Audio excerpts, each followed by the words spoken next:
Белеет парус одинокий на берегу крутом Днепра. Когда сдадут, в какие сроки, никто не знает них ничего.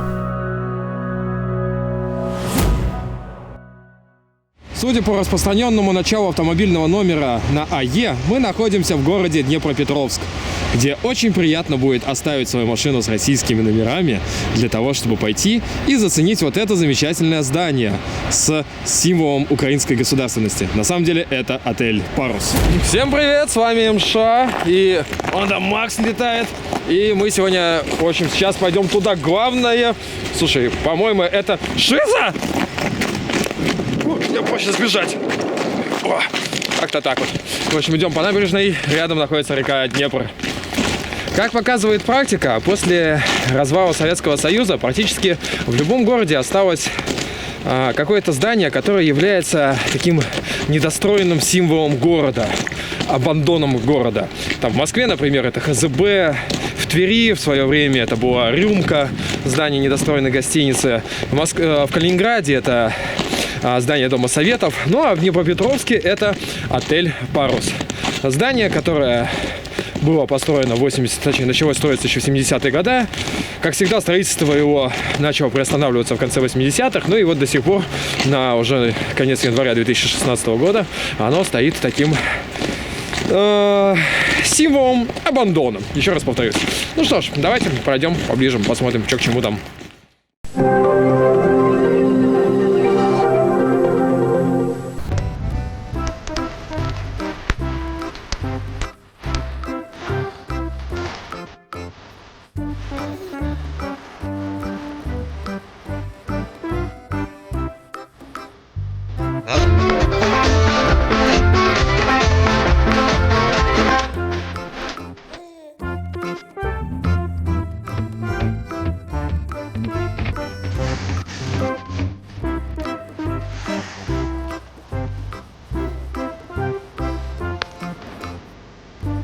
Это от мошек, клещей и комаров, потому и не кусают.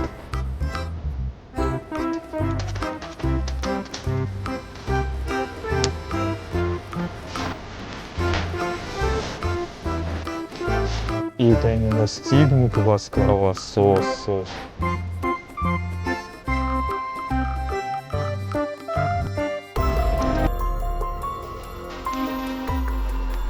Для начала дам небольшую вводную. В городе Днепр я был 2 раза. В первый раз в январе 2016 года, где я отснял основной материал.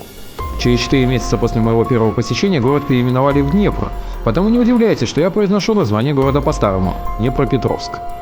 Второй раз я приехал сюда в апреле 2018 года и, воспользовавшись возможностью, отснял этот недостроенный на квадрокоптер. Так что в этом видео вы увидите и зиму, и зеленеющую весну. Ну а теперь к истории. Изначально я считал, что судьба этого долгостроя схожа с другими недостроенными из-за развала Союза объектами, но это оказалось не совсем так. Идея строительства гостиничного комплекса «Парус» появилась еще в первой половине 70-х годов. Планы были масштабные.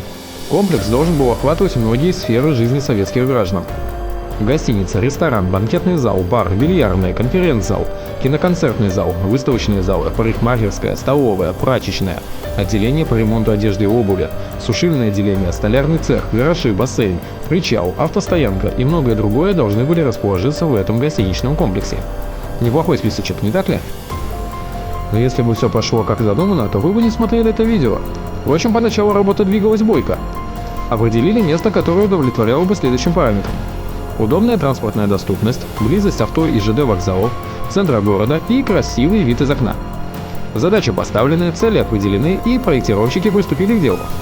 Государственный проектный институт Днепрогражданпроект в 1972 году разработал проект комплекса зданий и сооружений. В 1974 году намыли участок почти в 7 гектаров, а в 1975 начали само строительство. Забили порядка 3000 свай, которые опираются на гранитный щит. Этот факт, кстати, опровергает ходящую в народе байку, что здание сползает в реку. В течение 3 следующих лет построили каркас здания и прилегающие сооружения. К 1979 году планировали закончить строительство, но 2018 год подсказывает, что не срослось. Причина банальна – финансирование. Стоимость проекта составляла 25 миллионов рублей, из которых чуть меньше 10 миллионов выделила Москва по протекции Леонида Ильича Брежнева. Оно и понятно. Брежнев – уроженец неподалеку находящегося города Каменское, бывший Днепродзержинск. Так вот, Деньги выделили, проект передали на баланс Украинской Советской Социалистической Республики. Часть финансов выделило Министерство коммунального хозяйства Украины, некоторые местные предприятия эту работу выполняли бесплатно. И тут Киев передает стройку на полное финансовое обеспечение Днепропетровской области, которая просто не потянула такие расходы. Выделяемых мизерных сумм хватило на строительство черепашьими темпами до 1984 года. Архитекторы проекта старались дополнительно изыскать средства, продлив агонию стройки до 1987-го. А потом, как обычно, Горбачев, перестройка, гласность, экономический кризис, развал страны и еще больше кризис. Не хватило 10 миллионов рублей. Строительство даже не было законсервировано, просто бросили. Расхитили чермет и цветмет. Ну а дальше... А что дальше? Попытки продать Абандон кому-нибудь не привели к успеху. Инвесторы из США и Китая интерес проявили, но быстро потеряли. И тут радостная новость. В 2005 году стройку продали одной фирме за 4,7 миллионов долларов. Владелец обещал через 5 лет достроить гостиницу, возвести небоскребчик и еще пару зданий. Даже рендеров наклепал, но... Снова взглянем на календарь, а потом на кадры с квадрокоптера. Думаю, вы поняли, как грамотно в этой фирме умеет распоряжаться деньгами. 24 июля 2013 года депутаты Днепропетровского городского совета проголосовали за продление сроков окончания строительства отеля «Парус» до 16 августа 2020 года. Многим итог заранее известен, но не будем загадывать. На данный момент заброшенный недостроенный комплекс является предметом головной боли городской администрации и местом, где юные и не очень городские исследователи могут отвести душу. Такая вот история.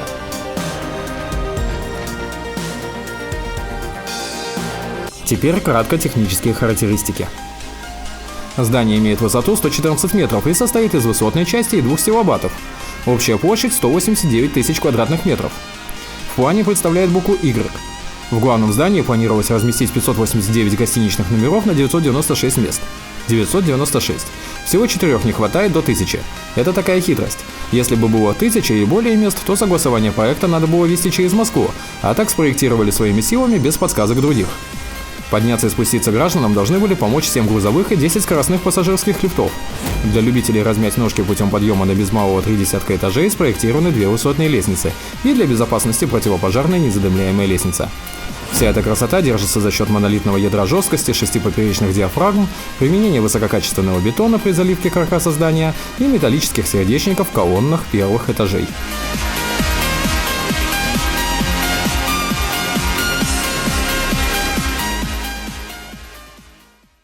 Проникновение на объекты, которые с одной стороны охраняются забором, а с другой рекой, зимой очень приятно, потому что есть лед. Поэтому мы идем по Днепру.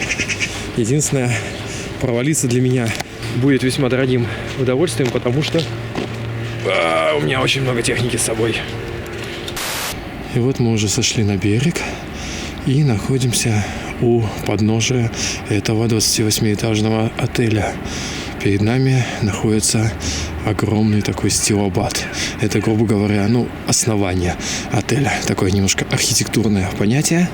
И сейчас мы с вами устремимся туда внутрь.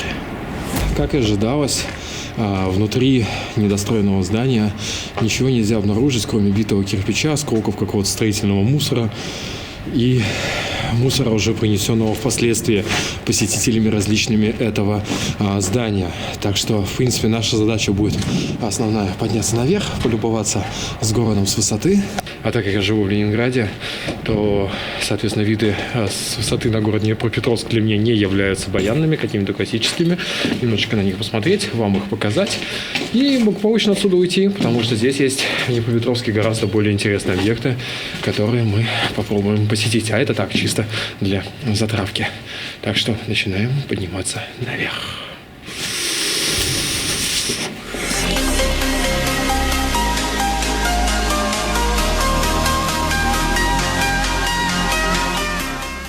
Если посмотреть на съемки со спутника, то можно увидеть, что здание в плане представляет из себя что-то типа такого трехлистничка, и мы вышли из одного листочка, и сейчас находимся у центрального ядра здания, внешний фасад которого окрашен в герб Украины. Но, как я обычно говорю, на Украине очень мало сине-желтого, поэтому надо больше, еще больше. Вот здесь как раз ребята достигли такой суровой эпатажности, ибо этот герб виден практически отовсюду. Шаримся по центральному ядру, увидел лестницу на 2-й этаж, выше что-то она пока не хочет вроде подниматься, и увидел коды, оказывается, ночной дозор, и тут тусит. Жесть. Очень интересные такие надписи, вход и выход. Хорошо, хоть стрелки в разные стороны показывают. Я бы нарисовал бы стрелки в одну сторону, чтобы немножко когнитивный диссонанс вызывать у народа. И мы поднимаемся на второй этаж стилобата. И вопрос, что делать дальше? Это, я так понимаю, раз, два, три, четыре. Где-то было написано 8 лифтовых. Посмотрим-ка сейчас. Где мой фонарик? Как всегда, приятно будет здесь падать еще не так стрёмно. А вот там вот оттуда будет лететь очень хорошо. Можно будет успеть оттолкнуться несколько раз от стенок даже, пока будешь падать, и закричать что-то типа «Кавабунга». С той стороны собака прибежала, а мы сейчас бежим вот по такой лестнице. А собака, кстати, может сейчас отсюда и показаться. Сука.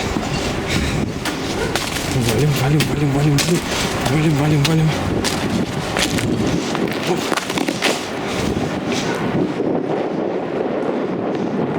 Псина, блин. Собаки вечно все портят. Кстати, здесь, возможно, должен был находиться какой-нибудь ресторан, потому что, ну уж слишком такая выкрутасническая лестница, винтовая, бетонная, для просто утилитарного пользования. И обязательно на каждой стройке должны быть вот такие вот места, где не лежат еще бетонные плиты, и которые являются довольно-таки тонкими сами по себе, и на которые лучше не остановиться, потому что можно уйти вниз. Вот такая вот лестница. Какая-то по треугольнику идущая, немножко напоминающая синий зуб.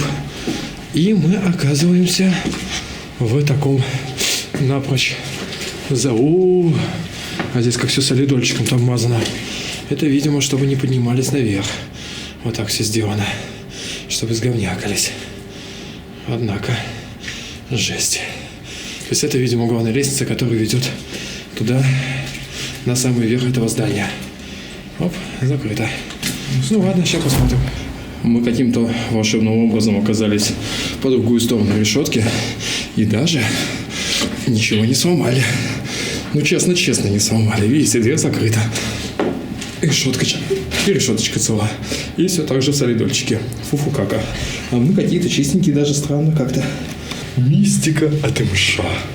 Ну а теперь нас ждет интенсивная прокачка наших ножек и подъем наверх. Впрочем, относительно даже небольшой. Я вот иду и думаю, что-то как-то для 28 этажей очень маленькая высота проема была.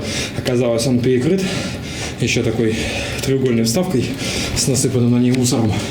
И мы поднялись, и нам еще примерно же настолько же подниматься. Вот теперь уже становится более реально. Перед выходом на крышу мы обнаружили еще одну решетку с наваленным сверху бетонным блоком. Сейчас будем разбираться, как просочиться сквозь. Меня убило другое. Прокат роликов. Наиболее актуальное объявление на абандоне, особенно на последнем этаже. Жесть.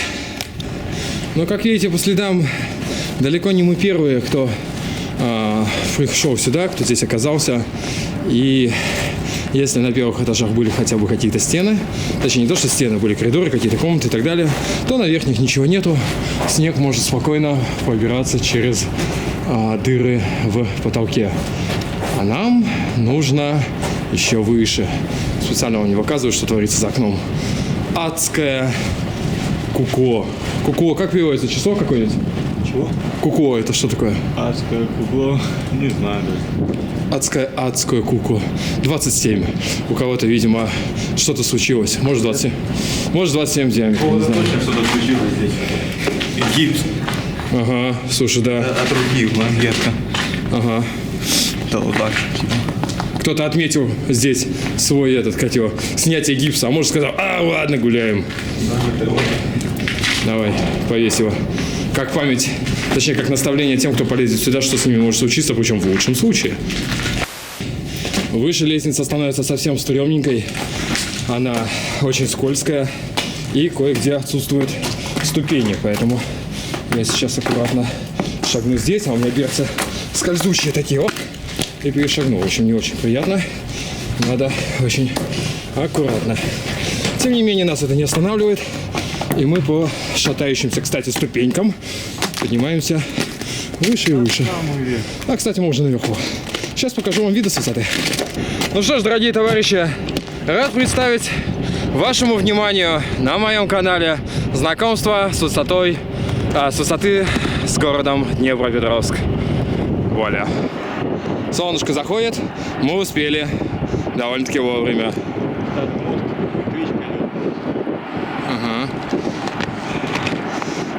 Я не местный, поэтому практически тут ничего не знаю, но вот из того, что я увидел,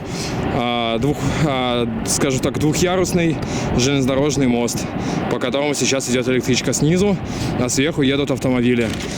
Мост, как мне говорит товарищ, один из, ну точнее, самый старый в Днепропетровске через Днепр. А я приеду, все гуглить буду. Гуглить особо и не надо. Об этом мосте написано достаточно. Называется он Амурский. Это самый старый мост в Днепропетровске. Построен он был еще в 1884 году для улучшения промышленной связи между Криворожским железорудным и Донецким каменноугольным бассейнами.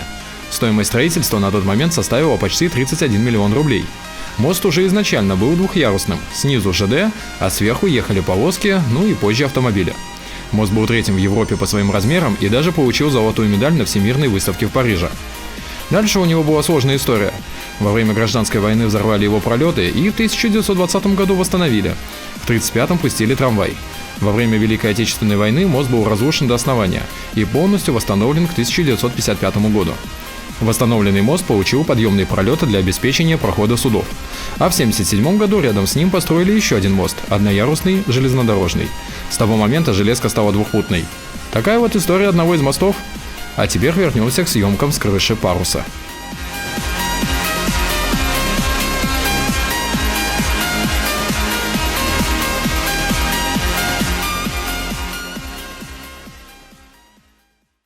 А вот здесь поблизости находится завод, который производит масло-подсолнечное олейна. Наверное, слышали о таком. Вот его здесь делают. Там все парит, щадит. И забавные такие бело-желтые емкости. Несмотря на довольно-таки большую высоту, на улице практически штиль. И это очень приятно, руки не мерзнут. Аккуратные спуски к Днепру. Видно, что раньше Днепр был намного шире. А чуть-чуть правее этого спуска мы видим стадион. Построенный, правда, как я узнал, не к Евро, а немножечко раньше. У меня почему-то все футбольные стадионы, вообще точнее стадион ассоциируются с Евро 2012 года на Украине. Стадион Днепр-Арена. Мы продолжаем испытывать большое количество кайфа, потому что сверху, сверху это просто лед, снег, который растаял, превратился в лед, а рядом имеются такие приятные моменты, в которые всегда радостно провалиться с, наверное, характерным хрустом, правда, своих конечностей. Немножечко поснимав на фото и GoPro, я теперь достал свою любимую панасоничку и рад поделиться с вами красивыми кадрами заходящего солнца над Украиной. Что принесет следующий день этой стране, мы узнаем завтра. А вы из новостей. А солнце по-прежнему красивое, и закаты такие же любимые, как и в Питере, как и в Гатчине, как и в Москве. И вообще меня что-то на романтику потянуло. Не, на самом деле красота.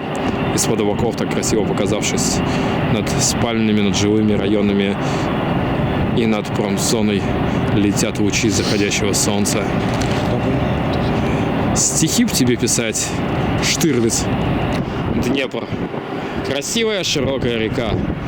Судоходненькая, самая малость.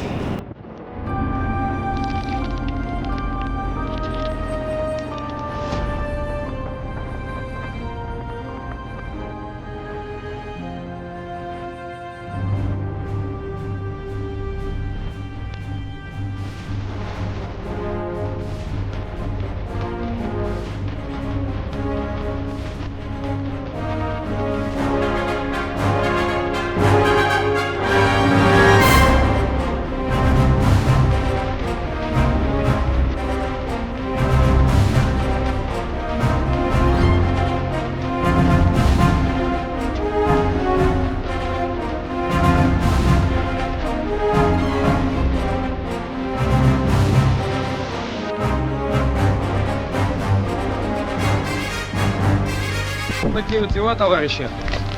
Так это вот с экрана GoPro выглядит. Виды на Днепропетровск абсолютно для меня нестандартные, но тем не менее для жителей Днепра, не имеющие как бы ничего такого особенного, все уже привыкли. Впрочем, я думаю, что как и я, привык к своему городу Ленинграду. Ползаю аккуратно, потому что скользко и много техники всякой. Так что такие дела. Сейчас немножечко еще пофоткаю, что-нибудь подсниму, и мы пойдем на спуск. Чумовой закат продолжается. Мы тут просто катируем по полной программе. Просто такой ад-дог. Солнечный ад-дог. И непонятно, то ли дым, то ли, скорее всего, дым от заводов, вылетающий из труб. Кстати, такая маленькая заметочка. Когда сюда поднимаешься наверх, чувствуется характерный такой промышленный привкус в воздухе. Заводы работают. Работают заводы, это хорошо, но вот немножечко жаль Южмаш, который, к сожалению, идет по кривой наклонной вниз.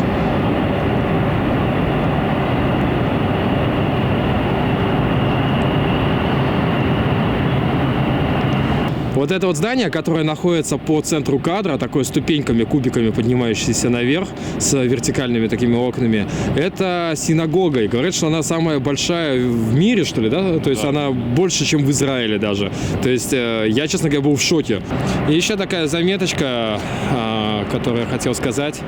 Город Днепропетровск — это, конечно, промышленный город, то есть заводы, сталелитейные на одном берегу находятся. Сейчас я вот так перенесу камеру, сам перекачусь. Главное, чтобы не ухайдокаться.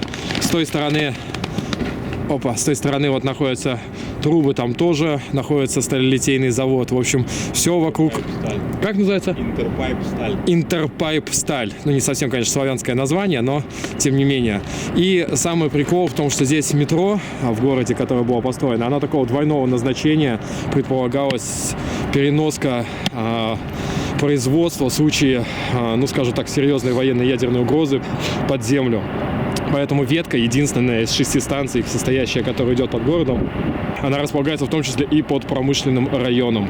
Здесь находится и само метро, и там немножечко поодаль находится метрострой. А вот там дальше находится центр. Мы сейчас уже вылезаем и почешем в сторону него, но это будет совершенно другая история и для лайв-канала, я думаю. Хотел еще для вас отснять один из этажей, так, потому что мы очень оперативно поднялись наверх, и вокруг я ничего не поснимал. Ну, чтобы вы имели представление, что на этажах ничего нет. Есть куда упасть, причем, кстати, очень нормально. Есть куда упасть. Не хватает многих еще палок перекрытий. Ну и, собственно говоря, их и не будет хватать из планов, что сделать с этим зданием. Множество, но, как всегда, не хватает денег. Поэтому 16 этаж. Поэтому, увы, ах. Увы, ах. Здесь должны были быть номера, скорее всего, различные. Вот, кстати, двери даже сохранились. Там двери есть. Сохранились двери. Здесь должны были останавливаться постояльцы. Высота потолков 2,5 метра, и я так понял, что это считается не... Спасибо большое. И это считается как бы небольшой высотой, поэтому сейчас типа строят этажи выше. А тем временем на город опускается темнота. Днепр немножечко чуть-чуть заледеневший, прихватившийся ледком, а около берега нормальный такой припай. Там где-то даже сидели рыбаки. Кстати, кафе, которое по центру экрана, называется «Поплавок». Она такая немного необычной формы, находится метрах в 30-20 от берега и представляет из себя такую довольно-таки забавную цилиндрическую конструкцию. Здание еврейской общины, минора, красиво так вот подсвечено. В общем, надо будет проехать, посмотреть, что там к чему. Мост. Просто мост. Здание немножечко идет под углом. И можно посмотреть чуть-чуть, откуда мы спустились. А спустились мы вот оттуда, откуда-то. Ладно, посмотрим, когда будем еще ниже. И вот мы оказались уже на припае, на льду, который намерз на реке Днепр. Благополучно покинув сей объект, я думаю, что есть смысл с вами попрощаться. Так что всем, как обычно, палец вверх, там кнопочки всякие разные, типа subscribe. Я с вами прощаюсь, и Максим с вами тоже прощается. Скажи пока. Пока-пока-пока-пока. До следующих роликов. С вами был Мша. качестве постскриптума. Спасибо доблестной охране отеля «Парус» за то, что дала нам возможность спокойненько, невозбранно походить по их территории и подняться на самую крышу этого замечательного здания. Ребята зажгли освещение, им в будочке хорошо, тепло, собачка накормлена, практически не гавкает, чему я, собственно говоря, очень сильно рад.